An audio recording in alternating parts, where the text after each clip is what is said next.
મિત્રો, આજે હું તમારી સાથે એક એવા રાયતાની રેસિપી શેર કરું છું જે બનાવવાથી તમારે શાક રોટલી બનાવવાની જરૂર નહીં પડે અને માત્ર એક વાટકી ખાઈ લેવાથી આખો દિવસ ભૂખ નહીં લાગે. પેટને ઠંડક આપે અને ટેસ્ટમાં તો ખૂબ જ સ્વાદિષ્ટ બને છે. રાજસ્થાનનું ફેમસ આ રાયતું એકવાર બનાવી તમે વારંવાર બનાવવાનું મન થાય એવું ટેસ્ટી અને મજેદાર બને છે. તો ચાલો રીત જોઈ લઈએ. સૌથી પહેલાં એક નાની વાટકી જેટલો ચણાનો લોટ લઈશું. આ ચણાના લોટને આપણે ચાળી લેવાનો છે, જેથી એના અંદરના જે કંઈ લમ્સ કે ગાંઠા હોય એ દૂર થઈ જાય. મોટાભાગે આપણે ઉનાળાની અંદર જુદા જુદા પ્રકારના રાયતા બનાવતા હોઈએ છીએ, પણ આજે જે રાયતું બનાવીશું એકદમ અલગ, યુનિક અને ખૂબ જ સ્વાદિષ્ટ બને છે. ખાસ કરીને રાજસ્થાનનું આ ખૂબ જ પ્રસિદ્ધ એવું રાયતું છે. અહીંયા આપણે લોટને ચાળીને ચોખ્ખો કરી લીધો છે. ચણાના લોટની ખાસિયત હોય છે, જ્યારે તમે એને ડબ્બામાંથી કે પેકિંગમાંથી લો ત્યારે એનું કદ થોડું ઓછું હોય છે, પણ જેવું ચાળો એટલે તરત જ એના કદમાં આપણને વધારો લાગે છે. જેથી કોઈ પણ રેસિપી બનાવવા માટે જો ચણાના લોટનો ઉપયોગ કરવાનો હોય તો પરફેક્ટ માપનો ખૂબ જ ખ્યાલ રાખવો પડે છે. તો અહીંયા સૌથી પહેલાં આપણે ચણાના લોટમાંથી પિત્તોળ બનાવીશું. તો એ માટે આપણે લોટની અંદર મસાલા કરી લઈએ. સૌથી પહેલાં ઉમેરીશું સ્વાદ પ્રમાણે મીઠું, 1 ચમચી ધાણા પાવડર ઉમેરીશું, થોડો 5 ચમચી કરતાં ઓછો લાલ મરચું પાવડર ઉમેરીશું. ખાસ કરીને ગરમીમાં બનાવતા હોવાથી મરચાંનું પ્રમાણ આપણે ઓછું રાખ્યું છે. અને અડધી ચમચી જેટલો શેકેલા જીરાનો પાવડર ઉમેરીશું, થોડી ચપટી જેટલી હિંગ ઉમેરીશું અને અડધી ચમચી જેટલા અજમા ઉમેરીશું. અજમાનો ટેસ્ટ આ રેસિપીમાં ખૂબ જ સરસ લાગે છે, જેથી તમે જ્યારે પણ બનાવો ચોક્કસથી ઉમેરજો. ત્યાર પછી બધા જ મસાલાને આપણે સરસ રીતે મિક્સ કરી લઈએ. હવે આપણે જે વાટકીના માપથી ચણાનો લોટ લીધો છે એ આખી વાટકી ભરી અને મેં પાણી લીધું છે અને થોડું થોડું કરી પાણી ઉમેરતા જવાનું છે. અહીંયા બેટર આપણે થોડું ઢીલું બનાવવાનું છે, જેથી અહીંયા જે 1 વાટકી જેટલું મેં પાણી લીધું છે એ બધું જ ઉમેરી દઉં છું. જરૂર જણાય તો હજી આપણે અડધી વાટકી જેટલું પાણી ઉમેરવાનું થશે. એકદમ સરસ લમ્સ ફ્રી ગોળ બનાવીને તૈયાર કરીશું.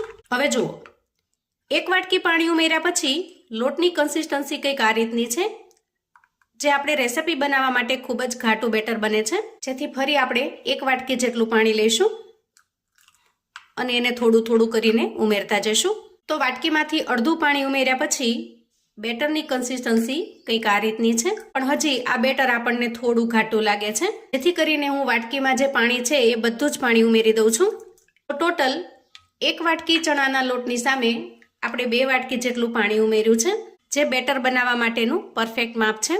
એટલે કે તમે જે માપથી ચણાનો લોટ લ્યો એ જ માપથી તમારે ડબલ પાણી લેવાનું છે. આપણું એકદમ સરસ બેટર બનીને તૈયાર થઈ ગયું છે. ત્યાર પછી આપણે કોઈ નોનસ્ટિક પેન અથવા તો કોઈ જાડા તળિયાની કડાઈ લેવાની છે. મેં અહીંયા નોનસ્ટિક પેન પસંદ કરેલું છે. તો આ પેનની અંદર તૈયાર કરેલું ચણાના લોટનું બેટર ઉમેરી દઈએ અને હવે ગેસ તરફ જઈશું. ત્યાર પછી ગેસ ઓન કરી ગેસની ફ્લેમને લો ટુ મીડિયમ પર રાખીશું અને આ રીતે સ્પેચ્યુલાની મદદથી ચલાવતા જઈશું. અહીંયા થોડી વારની અંદર જ બેટર થોડું ઘાટું થવા લાગશે, એટલા માટે જ આપણે અહીંયા નોનસ્ટિક પેનનો અથવા તો કોઈ જાડા તળિયાની કડાઈનો ઉપયોગ કરવાનો છે, જેથી તળિયે ચોંટી ન જાય. આ રીતે સતત આપણે સ્પેચ્યુલાની મદદથી ચલાવતા જવાનું છે, જેથી લમ્સ ન થઈ જાય અને એક જગ્યાએ જામી ન જાય. અત્યારે જે ગાંઠા લાગે છે એ થોડી વારમાં દૂર થઈ જશે અને આ રીતે એકદમ સરસ સ્મૂથ બેટર બનીને તૈયાર થશે. હવે અહીંયા બેટરને આપણે વધારે સુકાઈ જાય, વધારે ઘાટું થઈ જાય એ રીતે બનાવવાનું નથી. આ રીતે થોડું ઘાટું બને એટલે ગેસની ફ્લેમને બંધ કરીશું. તમે ઉનાળા સિવાયની સિઝનમાં જો બનાવતા હો તો તમે વધારાના મસાલા પણ ઉમેરી શકો છો, પણ અત્યારે હું ખાસ તો ઉનાળાની અંદર બનાવી રહી છું અને તમારી સાથે રેસિપી શેર કરી રહી છું, એટલે એમાં મેં કોઈ વધારાના મસાલા ઉમેર્યા નથી. હવે અહીંયા બેટર આપણું પરફેક્ટ તૈયાર છે. જુઓ, આ રીતે સ્પેચ્યુલામાંથી એકદમ ઝડપથી નીચે ન પડે એ રીતની કન્સિસ્ટન્સી આપણે બનાવવાની છે. ત્યાર પછી આપણે કોઈ ડીશ કે પ્લેટ લેવાની છે અને એને ઓઇલથી સરસ રીતે ગ્રીસ કરી લેવાની છે અને તૈયાર થયેલા પિત્તોળને આપણે એમાં પાથરી દઈશું. સ્પેચ્યુલાની એક સાઈડ તેલ લગાવી એને પ્લેટમાં સરસ રીતે સેટ કરી દઈશું. પિત્તોળની થિકનેસ તમારે જે રીતે રાખવી હોય એ પ્રમાણે સેટ કરવાનું છે. અહીંયા આ રીતે મેં સેટ કરેલું છે. હવે આ પિત્તોળને આપણે 10 થી 15 મિનિટ સુધી રેસ્ટ થવા દઈએ. અંદાજે 15 મિનિટની અંદર જ એકદમ સરસ જામી ગયું છે. આ રીતે હાથથી અડતા જ આપણને ખ્યાલ આવી જશે. તો હવે આપણે આમાંથી જરૂરિયાત મુજબના પીસ કરી લઈએ. અહીંયા તમને જેવડી સાઈઝમાં ગમે એવડી સાઈઝમાં તમારે પીસ કરી લેવાના છે. હું અત્યારે બહુ મોટા પણ નહીં અને સાવ નાના પણ નહીં, એ રીતે મધ્યમ સાઈઝના બનાવી રહી છું. કોઈ યુનિક શેપ બનાવવો હોય તો એ રીતે પણ કટ કરી શકો છો. જુઓ, આ રીતે એકદમ આસાનીથી આરામથી એ છૂટા પણ પડી જશે. એકદમ સોફ્ટ, તેલ કે ઘીના ઉપયોગ વગર પણ એકદમ સરસ સોફ્ટ બને છે. આ રીતે આપણે બધા જ પીસને છૂટા પાડી લીધા છે. હવે આપણે રાયતું બનાવીશું. રાયતું બનાવવા માટે અહીંયા હું મોટા 2 ચમચા જેટલું મોળું દહીં લઉં છું. ખાસ કરીને રાયતું બનાવવા માટે આપણે મોળા દહીંની જ પસંદગી કરવાની છે, જેથી ટેસ્ટમાં વધારે પડતું ખાટું ન લાગે. હવે દહીંને આપણે સરસ રીતે ફેટી લઈશું. એના અંદરના બધા જ લમ્સ દૂર કરી એકદમ સરસ સ્મૂથ બનાવી લઈએ. જુઓ, અહીંયા આપણે જે દહીં લીધું છે એકદમ ઘાટું છે, એમાં બિલકુલ પાણીનો ભાગ નથી. તો અડધી વાટકી જેટલું પાણી ઉમેરી દહીંને થોડું પતલું બનાવીએ. હવે આપણે રાયતાના મસાલા કરી લઈએ. સૌથી પહેલાં સાદું મીઠું ઉમેરીશું અને થોડું સંચળ ઉમેરીશું. 1 ચમચી શેકેલા જીરાનો પાવડર ઉમેરીશું અને 5 ચમચી લાલ મરચું પાવડર ઉમેરીશું. ત્યાર પછી થોડા ફુદીનાના પાનને આ રીતે ક્રશ કરીને ઉમેરું છું, જેથી એકદમ સરસ પાવડર થઈ જશે. એને ઉમેરી દઈએ. તમારી પાસે જો ફ્રેશ ફુદીનાના પાન હોય તો તમે એ પણ ઉમેરી શકો છો, કેમ કે આ રાયતાની અંદર ફુદીનાનો ટેસ્ટ એકદમ અમેઝિંગ લાગે છે.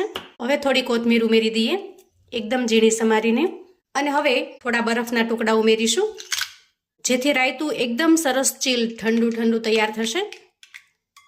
રાયતાને તૈયાર કર્યા પછી તમારે જ્યારે પીરસવાનું હોય ત્યારે થોડા બરફના ટુકડા ઉમેરી દેવાના, જેથી એકદમ ઠંડુ ખાવાની મજા પડી જાય એવું ટેસ્ટી બને છે. હવે આ બધી જ વસ્તુને આપણે સરસ રીતે મિક્સ કરી લીધી છે. તો છેલ્લે એકદમ સોફ્ટ એવા પિત્તોળ ઉમેરી દઈએ. ગમે એટલી વાર પડ્યા રહેશે, એકદમ સરસ સોફ્ટ રહેશે. હવે ચમચીની મદદથી પિત્તોળને આપણે મિક્સ કરી લઈશું.